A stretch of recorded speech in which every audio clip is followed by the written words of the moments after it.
running for Congress to defend San Francisco, our values, our people, and the Constitution of the United States with everything I have. I stood up to violence. With breaking political news this morning, San Francisco's State Senator Scott Wiener is making it official that he is announcing today that he's running for Congress. Wiener confirms he is seeking the seat currently held by Speaker Emerita Nancy Pelosi, even though she said officially whether or not she is running again or not. Well, the 55-year-old Democrat says that now is the time. San Franciscans deserve a leader who can stand up to President Trump's extremist agenda. So joining us live right now to talk about that, State Senator Scott Wiener. I've got to ask right off the top, I've got your release here. It talks about Congressional District 11.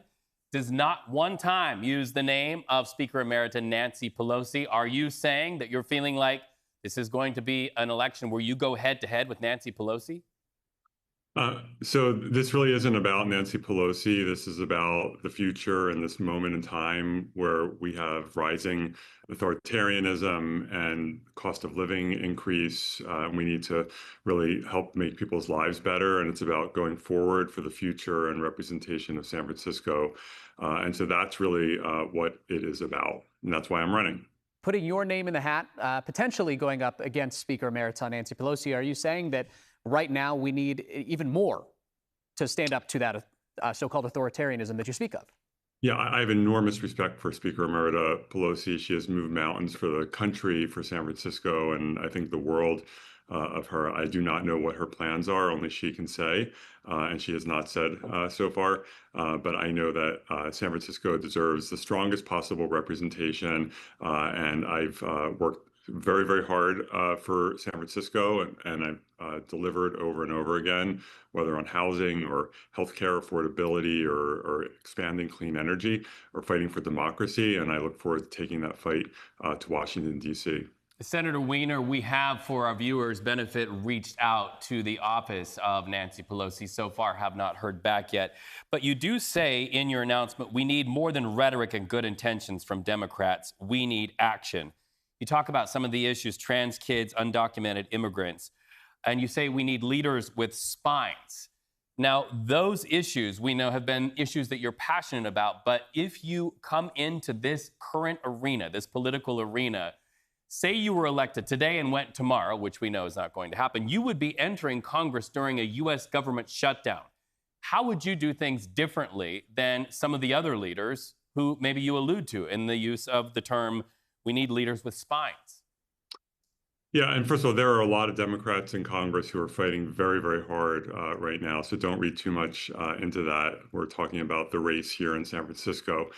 In terms of Congress, I think that the Democrats did the right thing by not supporting keeping the government open in a way where Donald Trump is draining resources out of blue states. He's literally really trying to take money away from places like California, where they are going to increase or double the cost of health insurance, kick tens of millions of people off of health care.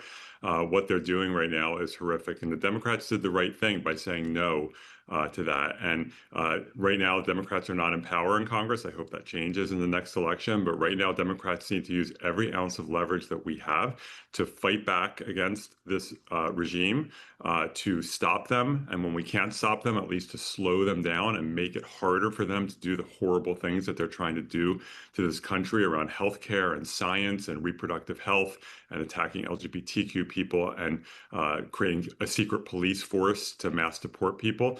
We need to use every ounce of leverage that we have. Senator Wiener, we have to talk about the announcement from President Trump and Homeland Security Secretary Kristi Noem about the National Guard coming to San Francisco and ICE as well.